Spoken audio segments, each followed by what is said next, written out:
وجہ سے میں آپ کے سامنے یہ عرض کر رہا ہوں کہ وہ اللہ والے ایسے تھے کہ جنہوں نے اپنی مکمل حیات، بہت بڑی بات ہے کہ مکمل زندگی اللہ کے راہ میں خرچ کر، لہذا فرمایا گیا حضرت عبداللہ ابن عمر ایک پائے کے بزرگ، اللہ والے، اللہ کو یاد کرنے والے، ایسے بزرگ کا سفر تھا.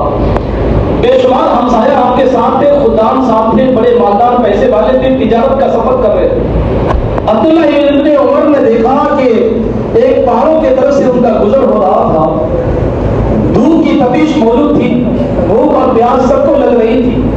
بہرحال ان کے پاس جتنا ساز و سامان، کھانا کا توشہ، کھانا وغیرہ جو کچھ بھی تھا، ان لوگوں نے یہ سوچا کہ اب دوپہر کا وقت ہو گیا، دھوپ کی تپش عروج پر ہے اور سب کوئی پریشان ہے. انہوں نے سوچا کہ کسی ایک جگہ بیٹھ کر کھانا کھا لیتے، پھر اپنا سفر مکمل کریں گے. لہذا ان کا سفر بڑا مشکل ہوا کرتا تھا. دھوپ کا سامنا اور زمین کا جو ریتیلی زمین ہوتی ہے اس کا سامنا، یا بنجر زمین کے اندر چلنا ہوتا، کانٹے اور اسی طریقے سے پتھر، نوکیلے پتھر، ان پر سے ان کو گزر کر جانا ہوتا تھا. بہرحال ان کا یہ معمول تھا تو انہوں نے جگہ پر بیٹھ کر اپنا دسترخوان بچھایا، جتنے ہمسایہ تھے سب بیٹھ کر کھا رہے تھے.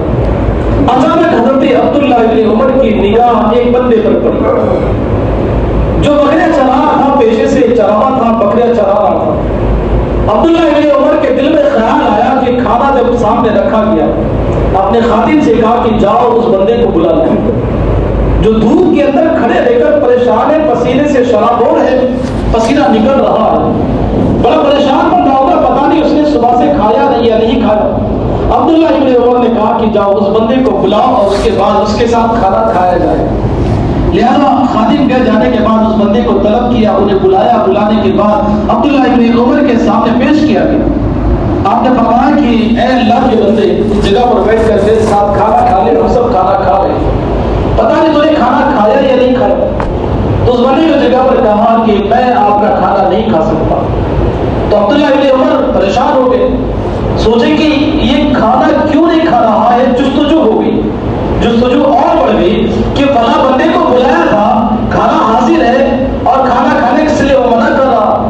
پوچھا کہ کہا کہ یہ حلال کی کمائی، اگر اس اعتبار سے تو کھانا نہیں کھا رہا ہے تو یہ حلال کی کمائی، اور ہم اپنے حلال کی کمائی سے اس کو بنا کر لائے ہیں اور یہ کھانا موجود ہے، کیوں نہیں کھا رہا. اس بندے نے کہا کہ آپ کو دیکھ کر تو یہی لگتا ہے کہ یہ حلال کی کمائی سے بنا ہوا ہے، لیکن میرا معاملہ یہ کہ میں صبح سے روزہ ہوں، لہذا روزہ ہونے کی سبب میں آپ کے کھانے کو تناول نہیں کر سکتا.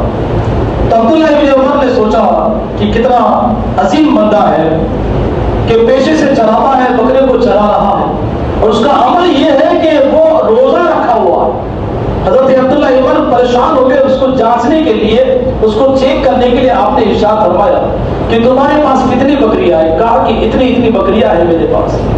عبداللہ ابن عمر نے کہا کہ تم ان بکریوں میں سے ایک بکری کو مجھے بیچ دو، میں اچھی خاصی رقم تمہیں دے دوں گا، اور جو بکری یا جو بکرا میں تمہارے پاس سے لوں گا تو اس کو لینے کے بعد یا تو میرے ذہن میں ایسا آئے گا تو میں تمہیں اسے ہبہ بھی کر دوں گا، دے دوں گا، یا تو ایسا ہوگا کہ اگر اسے ذبح کیا تو قافلے والے بھی کھانا کھا لیں گے، آپ بھی کھانا کھا لینا، اپنا روزے کا افطاری کر لینا. اس بندے نے کہا نہیں، میں اس بکرے کو بیچ نہیں سکتا، میرے ان تمام ریوڑ میں سے ایک بکری یا بکرا جو ہے اس کو بیچ نہیں سکتا. عبداللہ ابن عمر نے پوچھا کہ آخر کیوں نہیں بیچ سکتے ہو؟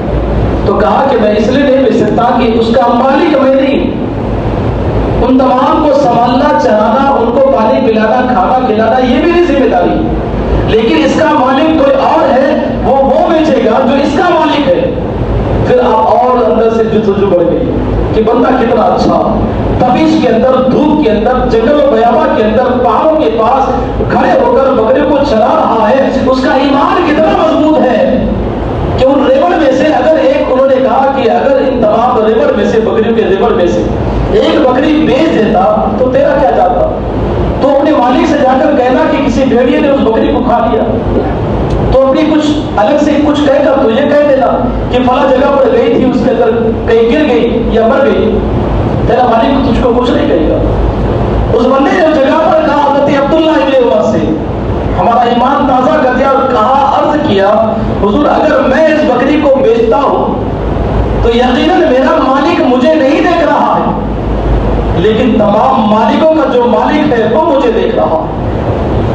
میں جس کے لیے میں نے روزہ رکھا، عبادت کیا، ذکر کیا، یقیناً میرا جو یہاں کا فرضی مالک ہے وہ نہیں دیکھ رہا، لیکن میرا جو مالک ہے وہ مجھے دیکھ رہا ہے، میرا رب مجھے دیکھ رہا. حضرت عبداللہ ابن عمر کا ایمان اور تازہ ہو گیا، ان کے گفتگو کے اندر اور جستجو آئی. عرض کیا کہ ٹھیک ہے، تیرا مالک دیکھ رہا ہے، تیرا کامنا، تیرا اس جگہ پر ڈرنا، تیرا منع کرنا یہ دعویٰ کرتا ہے کہ تو اپنے ایمان کے اندر سچا ہے. میں یہاں رک کر میں اپنی گفتگو کرتا ہوں کہ دور حاضر کے اندر اگر اس جگہ پر ہم ہوتے تو ایک نہیں کئی دوڑی بیچ دیتے، ایمان چھوڑ دیتے، انہیں پیسوں کے لالچ میں تھوڑے بہت پیسوں کے اندر ہم اس جگہ پر اپنے دماغ کو چلا لیتے، اپنے چالاکی پر، ہم ہوشیاری پر اور چالاکی پر لوگوں کو کہتے کہ فلاں فلاں جگہ پر اتنا پیسہ آ گیا، اس طریقے سے کر دیا. بہرحال وہ اللہ والے تھے جنہوں نے زندگی جی اور ہمیں جینے کا طریقہ اور سلیقہ سکھایا، ہمیں یہ بتایا کہ ایسا جیا جا سکتا ہے. تھوڑی سی پٹھے کے نیچے بیٹھ کر تھوڑی سی گرمی کیا ہوئی، ہم ایک آگ بگولا ہو جاتا، لیکن دھوپ کے تپش کے اندر اس کا روزہ نہ گیا، دھوپ کے تپش کے اندر تڑپتا رہا لیکن سدا نہیں چھوٹا. دھوپ کے تپش کے اندر دھوپ کے اس سورج کے کرنوں کے سائے میں بیٹھ کر اس نے ذکر اسرار کو نہیں چھوڑا. آج اے سی میں بیٹھنے والا، پنکھوں میں بیٹھنے والا، جگہ جگہ پر اے سی لگانے والا، یہ تمام کے تمام بہانے یہ بتاتے کہ ہمیں نماز کے لیے وقت نہیں. اگر بندہ چاہے تو وقت نکال سکتا ہے، اگر بندہ چاہے تو اللہ کی بارگاہ میں ایک بار نہیں وہ 100 بار گر گڑا سکتا ہے. لیکن بندہ چاہتا ہے کہ دنیا والوں کے سامنے بڑا ہاتھ جوڑتا ہے، ادب سے پیش کرتا ہے، لیکن اللہ کی بارگاہ میں کیوں نہیں؟ جو مشکلیں تم دوسروں کو بتا رہے ہو اسی مشکل کو لے کر اللہ کی بارگاہ میں بیٹھ جاؤ، تمہاری مشکلیں حل ہو جائیں گی.